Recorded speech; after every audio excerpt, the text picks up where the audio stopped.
సాక్ష్యం విందాం. సహోదరి మరి కావూరు నుంచి సాక్ష్యం ఇస్తున్నారు.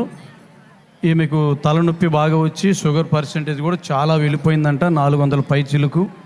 అయితే చీరాల ప్రాంతంలో వాళ్ళు ట్రీట్మెంట్ కోసం అక్కడికి వెళ్ళినప్పుడు డాక్టర్లు ఆ స్కానింగ్ తీసి ఆ తలనొప్పి కారణం ఏంటంటే, నీ తలలో రక్తం నరాల్లో క్లాట్ అవుతూ ఉందమ్మా, గడ్డలు కడతా ఉన్నాయి ఇప్పుడే.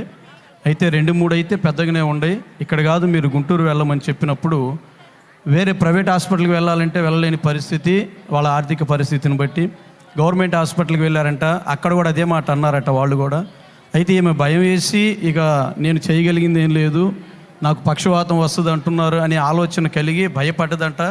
అయితే అదే సమయంలో తనతో ఉన్నవారు అన్నారట, నువ్వు భయపడొద్దు, మన దేవుడు గొప్పవాడు, ఘనుడు, స్వస్థతనిస్తారు, డాక్టర్లు చెప్పిందంతా మనం పక్కన పెట్టేద్దాం, ముందు మనం ప్రార్థన చేద్దామని వాళ్ళందరూ కలిసి అదే హాస్పిటల్లో ప్రార్థన చేశారు.